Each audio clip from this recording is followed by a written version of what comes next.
Hey guys, Headless Vlogger 1596 coming at you from the catacombs of Paris. Today we have a Psychology's Got Talent special episode. Last time I asked you to leave me some questions in the comments so that I can answer them for my audition today. And thanks for leaving me so many responses. Okay, so 40 and Chick 77 says, tell us more about yourself. Well, I was born on March 31st, 1596 in La Haye, France, to Joachim Descartes and Janine Brocard. My mother died giving birth to a sibling who died 3 days later. My father was a busy lawyer who was never home. My older siblings and grandmother raised me. When I was 10, my father enrolled me in Lafayette Jesuit School, where I studied Greek and Christian philosophy. But what I really loved was mathematics and a lucky hand in poker. I graduated when I was 16, and father sent me to the University of Poitiers to study law. I graduated 2 years later and moved to the suburbs of Paris.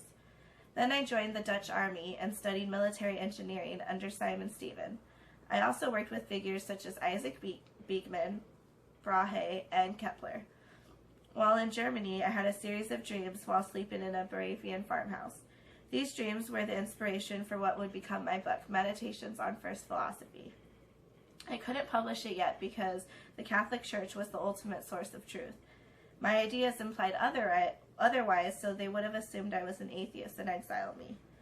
Over the following 17 years, I worked somewhat secretly with a group called Rosicrucians, which I can't say too much about, but we use the scientific method to further our knowledge.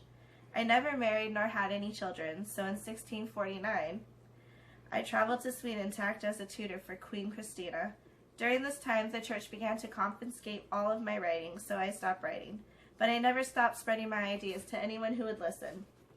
The winter of 1650, I caught pneumonia and died.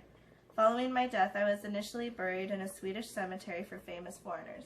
16 years later, my remains were exhumed by friends who wanted to take my body back to France. Once exhumed, the French ambassador cut off my right forefinger as a personal souvenir. Then, when my followers found that the coffin they had built to transport my body was not long enough, they cut off my head, transporting it to France separate from my body. While my body reached its destination, my skull was stolen.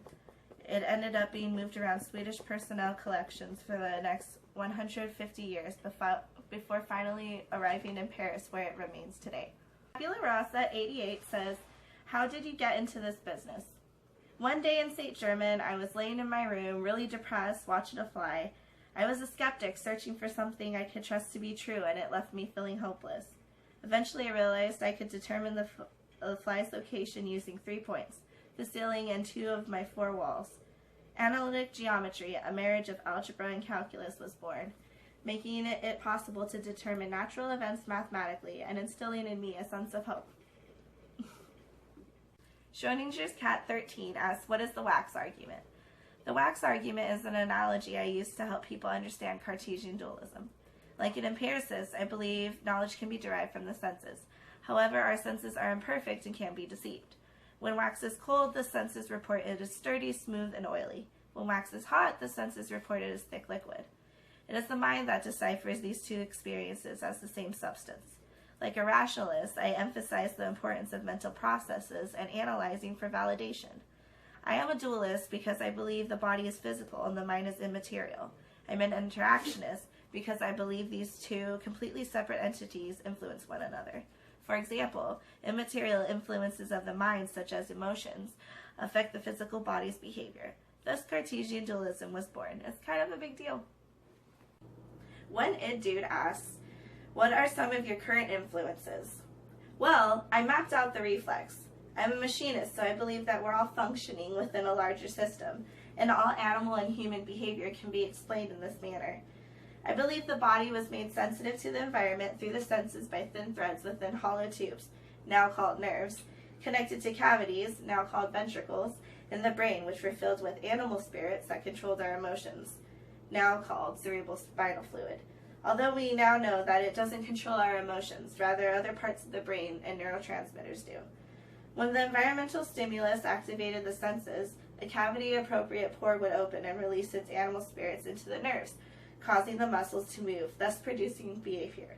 For example, if I accidentally place my hand on the stove, The nerves would transport the feeling of burning to my brain, which would cause me pain and make me move my hand. The reflex explained how the body was naturally conditioned, which led to the exploration of reflexes that were learned, which led to research in classical conditioning.